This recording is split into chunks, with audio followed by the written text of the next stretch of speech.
People, good day and welcome back to our YouTube channel. Ayan, so magre-repat ako ng iba nating mga succulents guys, lalo na yung trailing natin. Ayan, yung na-unbox natin galing kay Ma'am Herlet. So itatanim ko na guys sa kanilang pot kasi meron silang pot. So yung iba wala pa, kaya naman i-air dry ko muna sila guys. Ayan, ilagay ko muna sila sa carton. Pero yung ano na yun guys, yung ating donkey's tail at yung isa natin na hybrid ay itatanim ko na guys sa kanilang pot para maisabit ko na dun at mainitan sila ngayon. Ayan.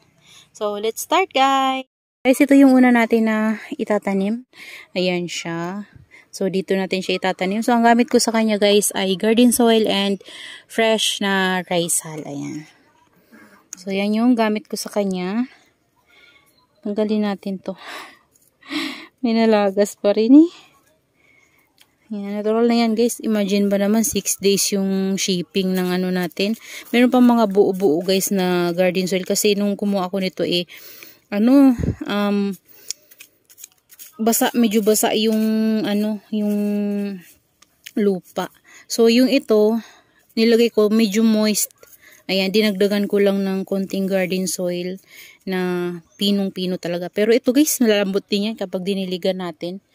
Ganyan din yung gamit ko dun sa mga echeveria natin guys. Ayan.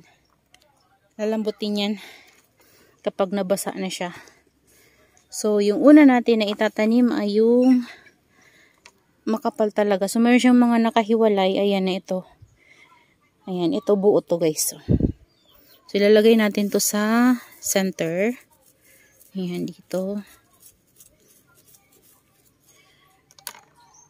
At isasabit ko na to doon guys sa sa loob ng greenhouse para mainitan na sila.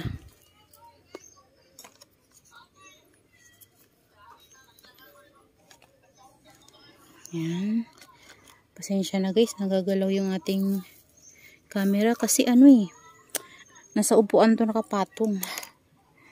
Ayan, tapos ito naman gamit ng gunting, siksik natin para makashoot siya sa pailalim.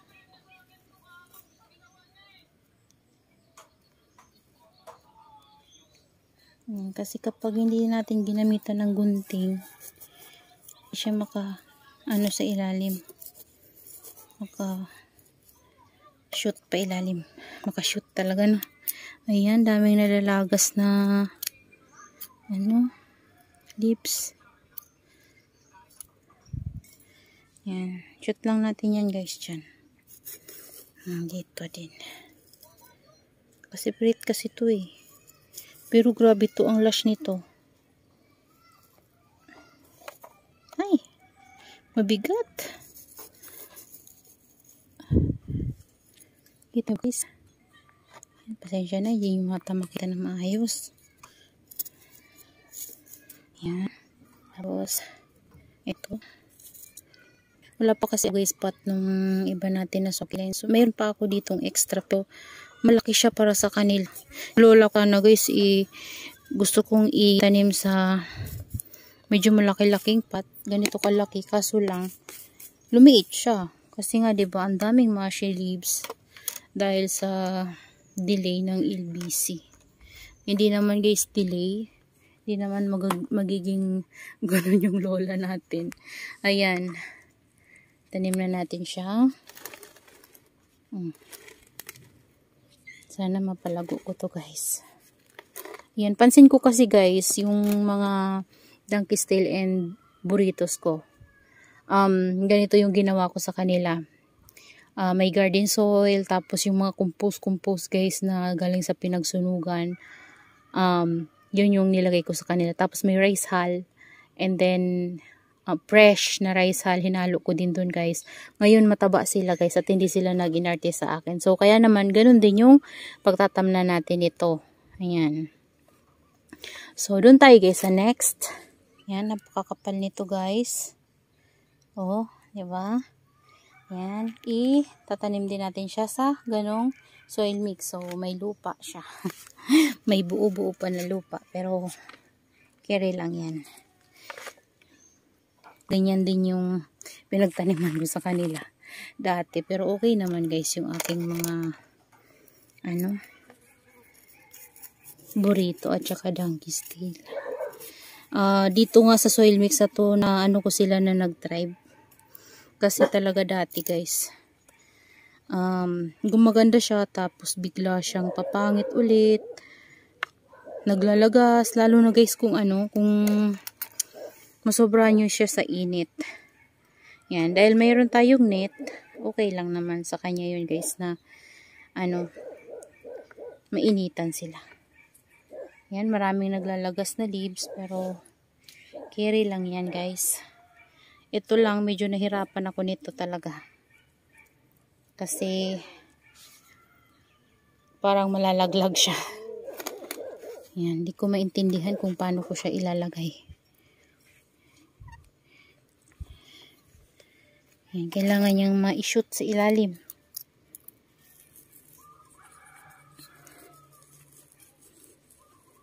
Nahirapan ako nito guys kasi mabigat. Malalaglag siya kapag hindi natin na itanim ng maayos.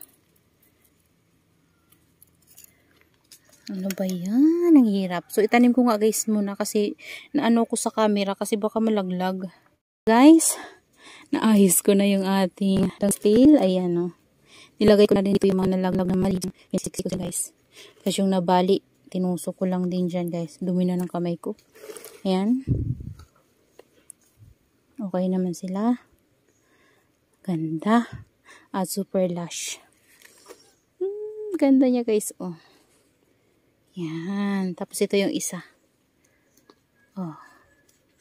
Pangit na to guys kasi daming nalagas na leaves. Ayan. Tingnan natin kapag tumagal siya sa atin guys. Kung ano yung itsura niya. Tapos kumak siya no. Ganda siguro guys. Ayan. So next natin sa itatanim ay yung ating Lola Lepi. Ayan. Nandito yung ating Lola Lepi. Yan, nasa lapag lang sila guys kasi nandito ko sa labas at sobrang init. So ayan guys, yung ating Lola Lepi. At dami talagang nagmashi-mashi na leaves. Ayan, dito ko siya guys itatanim. Ayan. Diyan ko siya itatanim. Para lumaki pa siya. Ganon din yung gamit natin. Same lang. Garden soil and then fresh na Raisal. Ayan.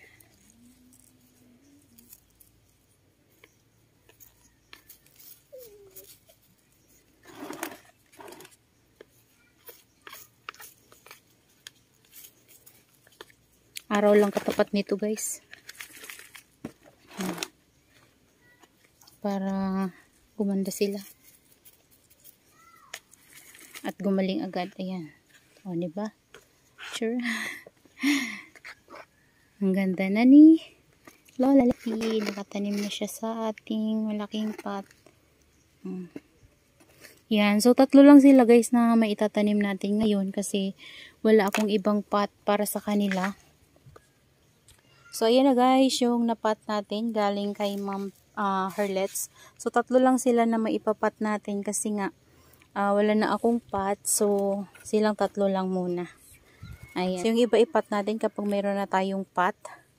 Ayan. So, sa ngayon, sila muna yung itatanim natin. Ayan. So, yung iba guys ay nandito. Ayan. Nandito ko sa labas. Mainit. So, dito muna sila. Ilalagay ko yan guys dito sa karton. At ilalagay ko dun sa nainitan para kahit paano guys makatanggap sila ng sunlight. Para makarecover sila guys. Kasi kailangan din nila ng sunlight. So sa loob naman guys ng greenhouse shaded naman kasi mayroon naman dong net. Okay yan sila. Hindi yan sila masa-sunburn. So that's all for today's video guys. And I hope you enjoy watching and see you on my next vlog. Happy gardening everyone. Bye bye.